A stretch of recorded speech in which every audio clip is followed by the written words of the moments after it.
Mr. Chachra, where do you stand on this? And looking at Kerala as a state, do you think it has been a hotbed for certain vulnerabilities that can be exploited by powers who want to foment trouble in the name of religion, or can I say religions?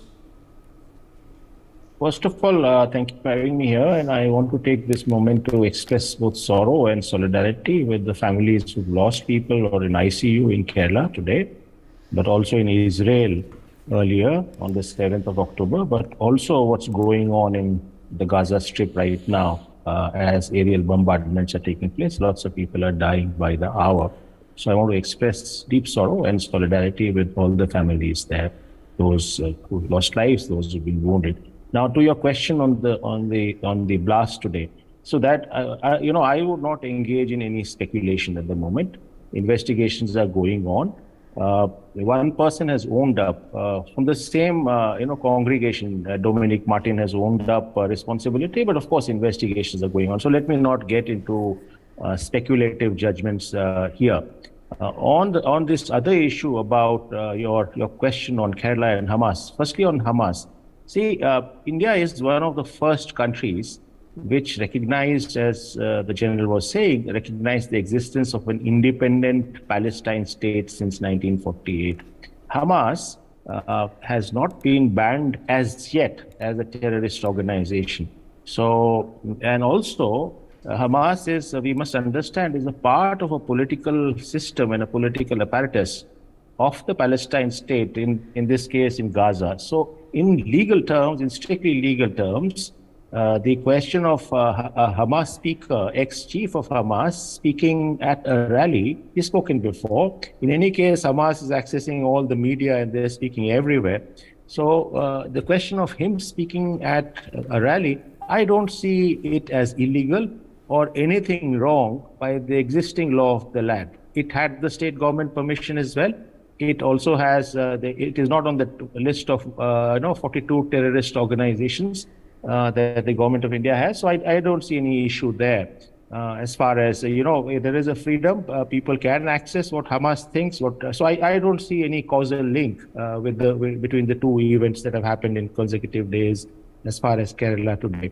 Now, the question for me, Vinayji, which is where we need to get to, is the dire humanitarian situation which is unraveling in the Gaza Strip. As when the aerial bombardment happened day before night and then continued and now ground invasion, thousands of people are at risk of dying. And I think what is really needed is a call, and I think that's where we should focus, a call for an urgent ceasefire. The other day, there was a vote at the General Assembly, and 120 countries voted for immediate ceasefire. Our own and 44 others abstained for it, but on the reason of Hamas not being named, that this is what the EOV, the explanation of vote of India, said, that they did not vote in favor for the humanitarian and other longer-term immediate ceasefire because Hamas was not named. So till the official policy shifts, but then we had 14 other countries who were against it. Now, from my perspective, they are on the wrong side of history and humanity. As of now, Hamas is only banned by a few countries. Of course, Israel, of course, the US, but a handful of other G7 countries. So we have to understand this long history of where Hamas and the Palestinian people's struggle is coming from.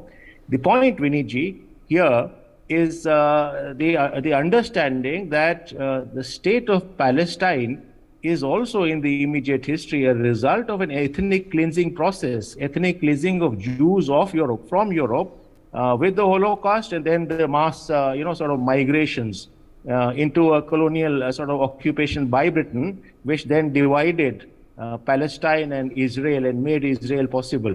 And we must understand that the Palestinian national consciousness is a result of this process. So Hamas or no Hamas, the struggle for the land for Palestinians, which has been reducing and contracting over these years, will continue. So to me, the question is not really Hamas. The question is the need to settle, as per the 1967 agreement, the two-state question, the territory of Palestine and the territory of Israel in peaceful coexistence and sovereign coexistence with each other. That will resolve a range of these issues that we are talking to today. Right, Hamas, sir. to me, is incidental, sir. You can finish Hamas today. Tomorrow there'll be somebody else replacing Hamas. We have seen this history repeated itself. The All right. invasion of Iraq, Viniji, the invasion of Libya, the occupation of Afghanistan. What has it led to? This whole colonial project of trying to civilize and democratize and install puppet regimes in these countries, in that part of the world, but also in our neighborhood. What has it led to? The Taliban's, a set of motley crew of radicals and terrorists in Libya. You see the situation of Iraq yourself. So I think we sort of understand it from that perspective, Niji. Thank you. I agree with you. Mr. Chachra? Yeah, very quickly. First of all, I make no bones in condemning the terrorist act of Hamas on the 7th of October, killing civilians and taking hostages. Hostages must be returned unconditionally, but also immediate ceasefire is needed.